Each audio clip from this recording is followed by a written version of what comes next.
we're trying to figure out what order we want to put those definitions in. Mm-hmm. Okay, so are we each suggesting like what we put in what order, and then going from there? Yeah, so for the first one, a few of us said that we had already put a fundamental site or social group, in typically consisting of one or two parents and their children. Kept that in number 1. Did you have that same? I just joined again. Yeah, that's what I put as well. Okay. 1 or 2 parents and their children. All right. For 2, we had a couple different answers, I think.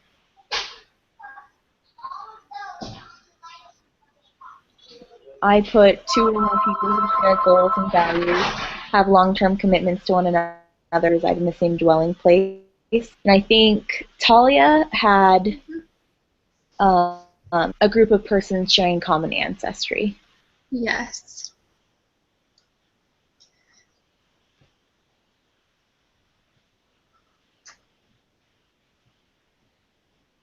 Did anyone have something different, or?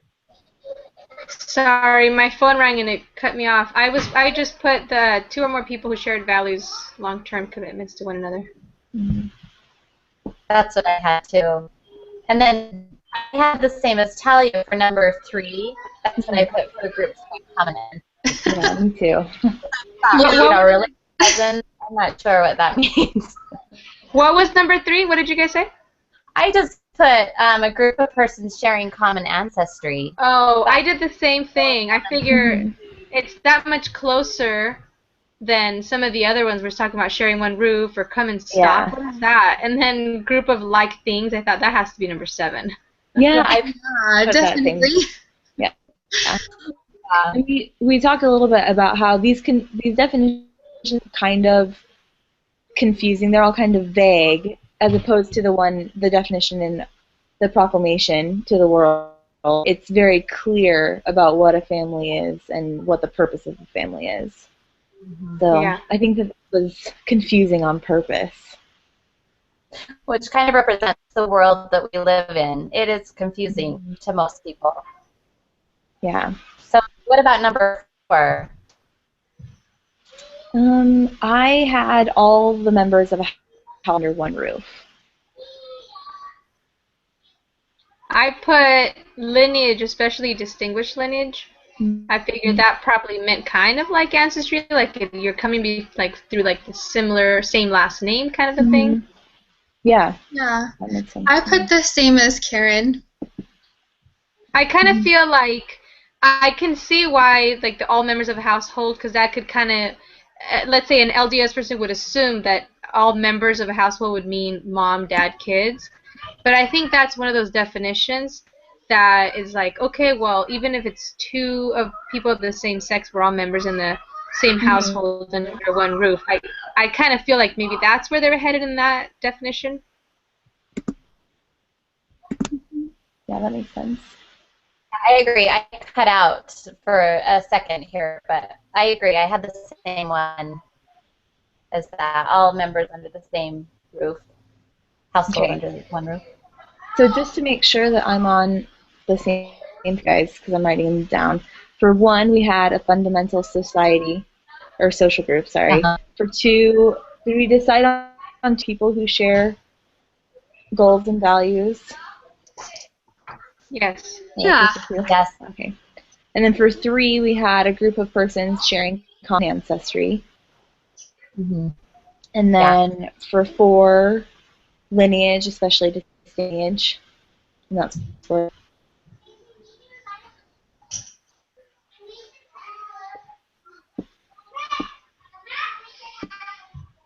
Okay. So what do you guys think for 5? I put that's where I put all the members of a household. I'm thinking if we're going down in like if we're watering it down to like what the world wants, I'm thinking that would be the next one before the other 2 that seem kind of odd. Yeah, that makes sense to me. Yeah, me too. I also put all members of a household under one roof. All right. And then we talked about 7 definitely being that weird one with group of like Yeah. things. So that makes 6. A Class. group of individuals derived from a common stock. Oh, so that wasn't too Yeah. hard. Yeah. Oh, yeah. Well, that's good. Yeah. All right. So you guys did read the Sister Beck and watched the little Bednar video. Yeah. There were just a few questions that went with that. I think the first one was, what doctrines tied to the family were most significant to you and why?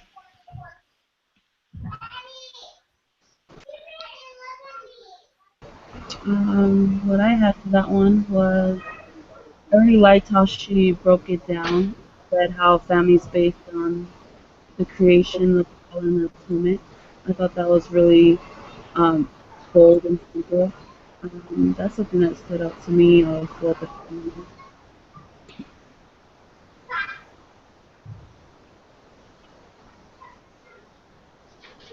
I'll go. I put that the information shared about families being eternal and the need to put importance on our roles as mothers and fathers, and on our roles who are mothers and fathers, but also on the importance of that we want to raise children and have the understanding that one day they will be mothers and fathers, and how they're going to be in society, and are they going to be advocates for the family, and how are they going to view it.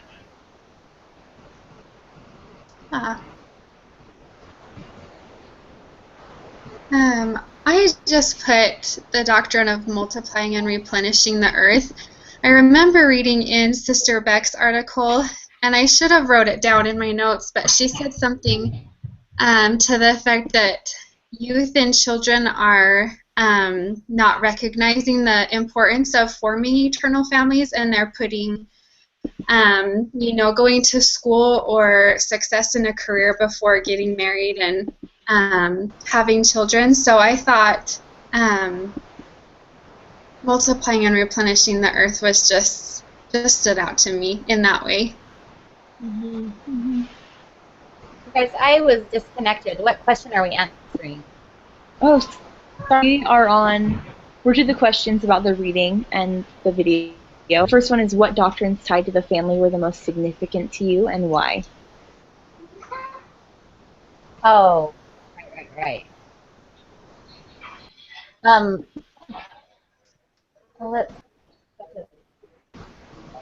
I just was really impressed. Are we doing it in relation to all? Can you guys hear me okay? I can hear you. I'm mumbled. I'm kind of in and out. So what doctrine is important to the family and why? Is that the one? Mm-hmm. Anyway, I really liked just the emphasis on the institution of marriage. I think that understanding the doctrine of what marriage means is just so important today. I really liked, there was a little quote above Elder Bednar's video that I liked. He said, the eternal importance of gender and of eternal marriage is properly understood only within the context of our Heavenly Father's plan of happiness. Emphasizing the institution of marriage without linking it to adequately to the simple and fundamental doctrine of the time cannot provide direction, protection, and hope in the world about these vital issues. Anyway, that's what I noticed, especially in the world today, is just how the institution of marriage has been blurred and not understood. And truly understanding the doctrine strengthens marriages, and we wouldn't see as much turbulence in families because we were if we really understood that doctrine. So that's what I thought about. So the video clip from Elder Beck talking about his book, Increase in Learning, and in the book it talks a lot about how we focus too much on applications rather than the doctrines and principles, and that causes a lot of problems. But the problem that stood out most to me was that when you focus on the applications, you lose sight of, you lose precious things that you could only understand if you understand and are learning about the doctrines and principles behind things.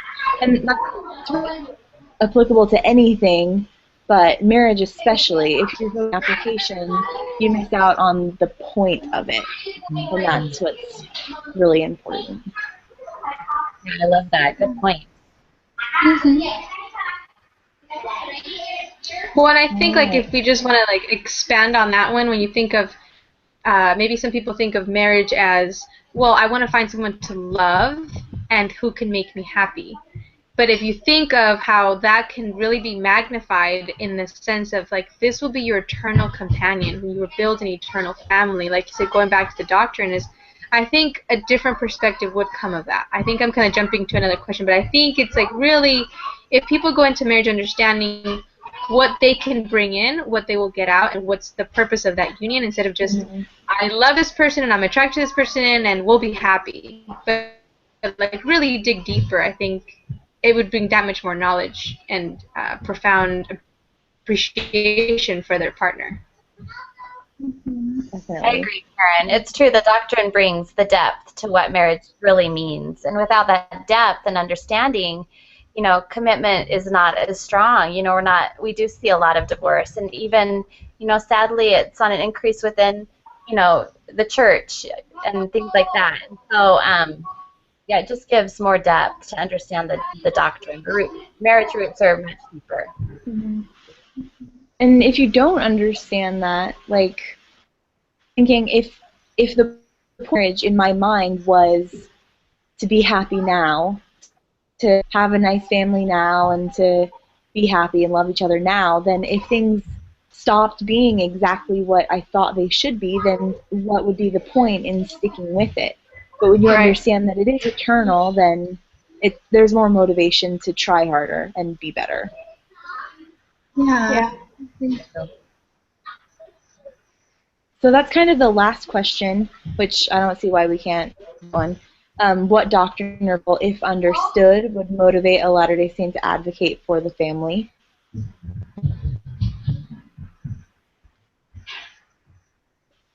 I think it was Sister Beck's talk, was a quote from President Benson, and he said, "The order of family government, where a man and woman enter into a covenant with God, just as Adam and Eve, to be sealed for eternity, to have posterity, is the only means by which we can one day see the face of God and live." So it just is so fundamentally important to not only have families, but to be together and have eternal families. And if people aren't doing that, then they're missing out on so many blessings that they could have, not now, but in eternity. I also thought of, I had that written down too. I love that so much, as well as there was a statement just that anything anti-family is anti-Christ. And I thought really as a disciple of Christ, we stand up for the family. That is what we need to do, especially in this time. Like in Sister Beck's talk, what did she say? Oh, that this generation will be called upon to defend the doctrine of the family as never before. So we need to know it so we can defend it. Anyway, I just thought as a disciple of Christ, we stand up for the family, because anything anti-family is anti-Christ. So anyway, I really loved that. Well, and to add to that, I think she also talks about how can the youth or we defend it if we don't truly understand or comprehend the magnitude to be able to explain to somebody else, well, this is why we take this stand, this is why it's important, and this is why family is at the heart of everything. Development, relationships, there's always going back to that, to your family. Right. I had similar thoughts to yours, to all of yours. But I wrote down from Sister Beck's talk, I wrote down a lot of different things. But I remember at the beginning she mentioned the importance of teaching your children about the creation and the fall and the atonement. And for some reason, the atonement really stuck out to me, because I think forgiveness is something that is universal, that everybody uses and wants and desires. And so I just kind of thought about how forgiveness and atonement has helped me in my life and has helped me progress towards my eternal family and my eternal marriage. So the atonement stuck out to me.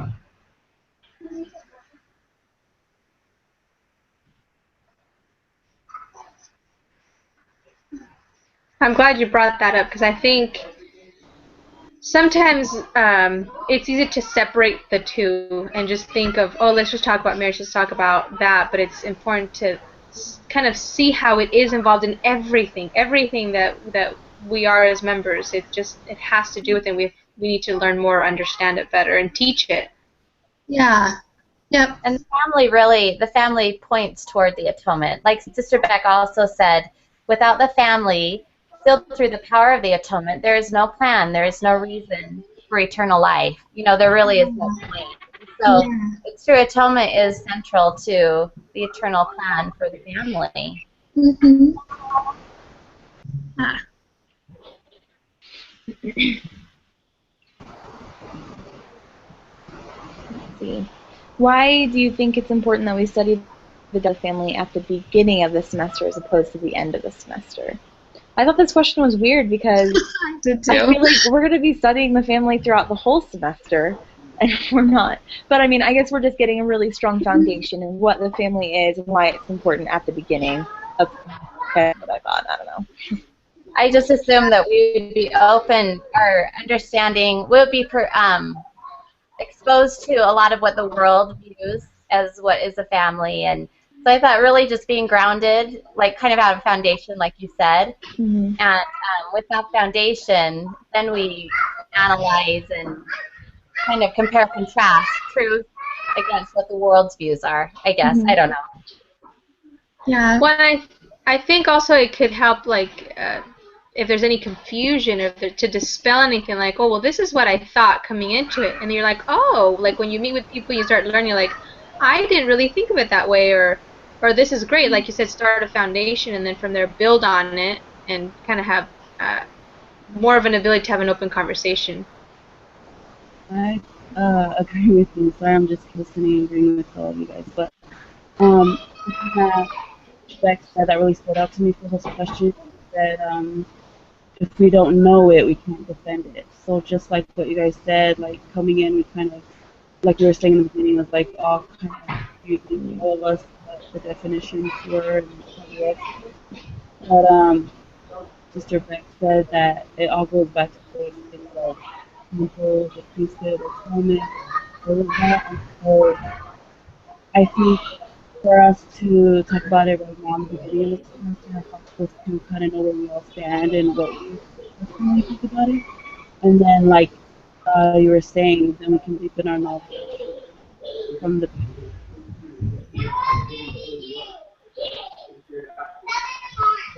Really. Yeah.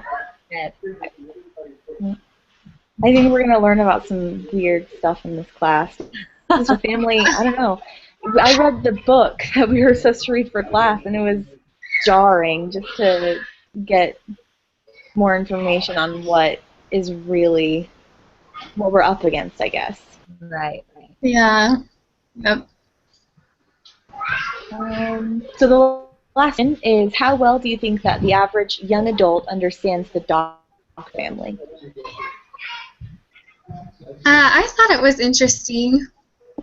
I wrote down that Sister Beck said many average young adults are focused on themselves rather than on their future as being mothers and fathers. So it kind of made me think of how true that is, and it kind of makes you lean towards thinking that young adults in the world today have lost the focus of kind of like what we were talking about earlier of forming a family, and they're more focused on other worldly aspects. So I don't know. I guess you could look at that question in different ways. I feel like some young adults really grasp it and really understand the doctrines of the family, but then I feel like a lot are focused on and pulled in many different other directions. So. Mm-hmm.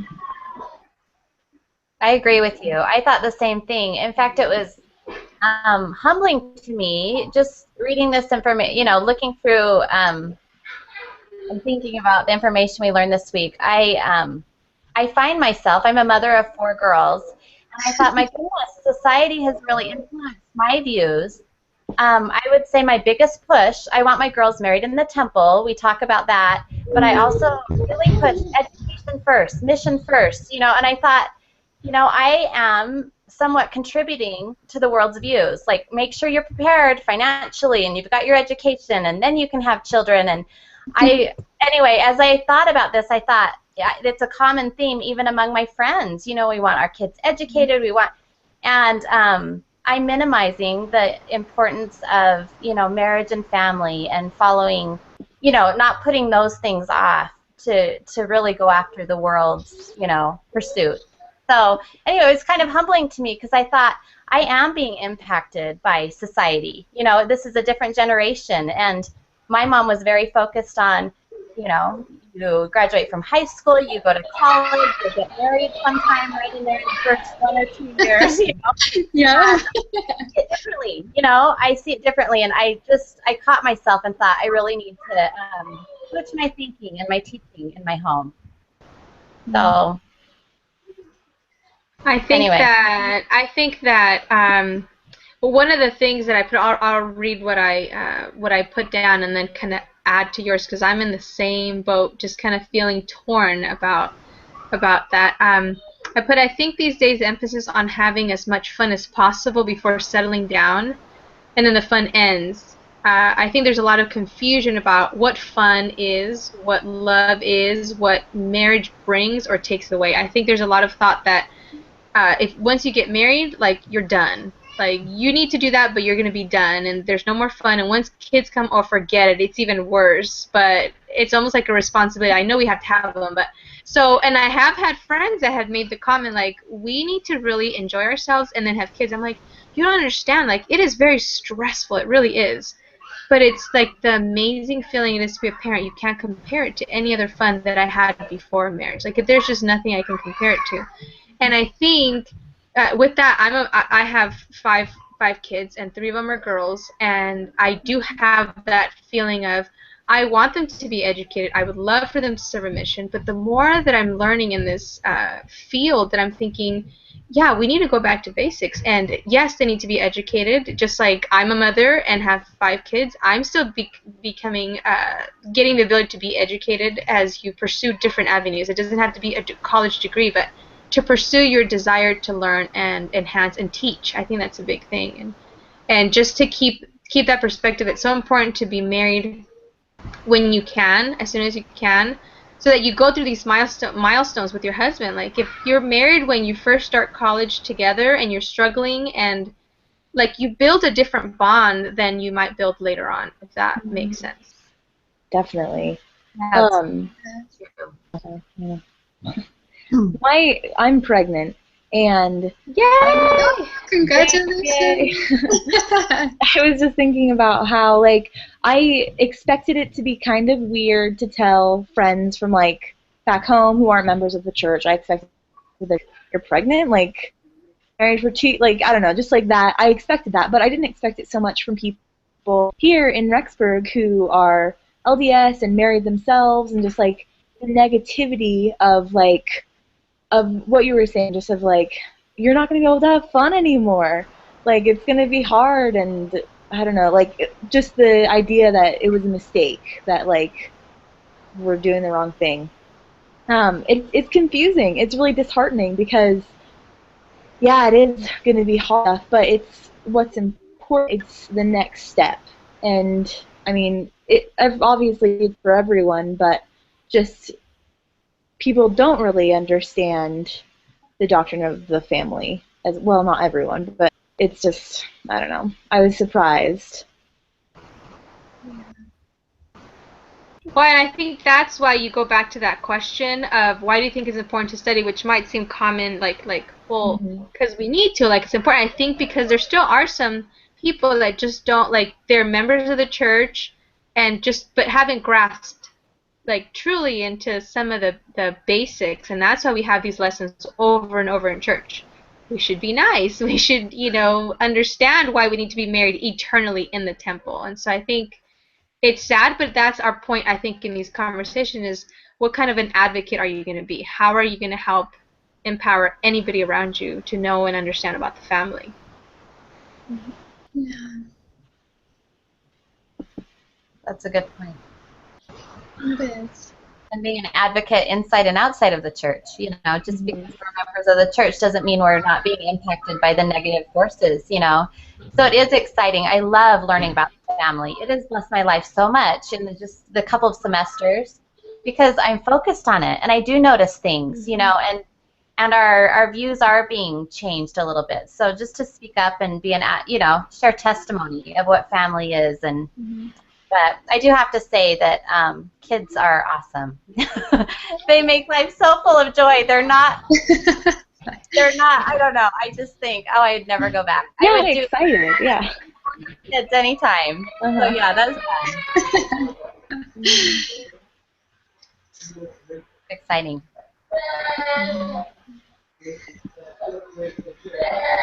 All right. Well, I think that might be pretty much all we have to do tonight. Now, question. She does Yeah. say in her email that I think she's not going to view the 40-minute meeting, but she will view the last 2 minutes, and I think it's supposed to be a recap. So if you feel like we kind of recapped within the last little bit, then we're good. But if you need to add something as you, the host, I think now would be the time before we stop the broadcast. I think just coming to an understanding of why we're starting with the basics of the family. Just at the beginning, we're coming to, like we said, we're defining the family, but we're also defining our own definitions of the family, so that as we more about the problems that are going to be coming up and how to be a good advocate, we'll know exactly what we're advocating for and defending. I thought it was a great meeting. Fun. Nice to meet everyone. Thank you again, guys. I really appreciate the fact that you guys are willing to change your schedule so that I could be here. Thank you. Yeah, no problem. Oh, Same group, same for next week. Oh, okay. Yeah. Oh, yeah.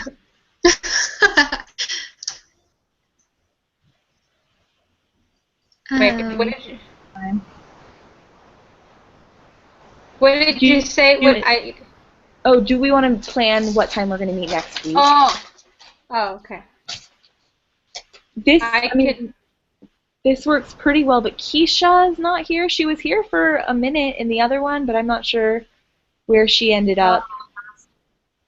Not sure. Oh. Should we plan for this time of week, or do you want to do it a little bit earlier? This time works for me. Yeah, this time works for me too. Okay. This is ideal for me. Okay, perfect. So we'll do Thursdays at 7. Thank you. Sounds good. Okay. Thank you, guys. Thanks a lot. See you Yeah. next week. Okay. Bye. Okay, so I'll post. Kim, should I just send you the link then? Yeah, that's fine. I think. All right. I mean, I might be able to just pull this one. It has to be from your YouTube, huh? Right. So I'll stop the broadcast. Okay. And then I'll text you back and forth and see if you're able to grab it or if I need to send you something different. Okay, great. Thank you. Bye, guys. Thanks. Thanks.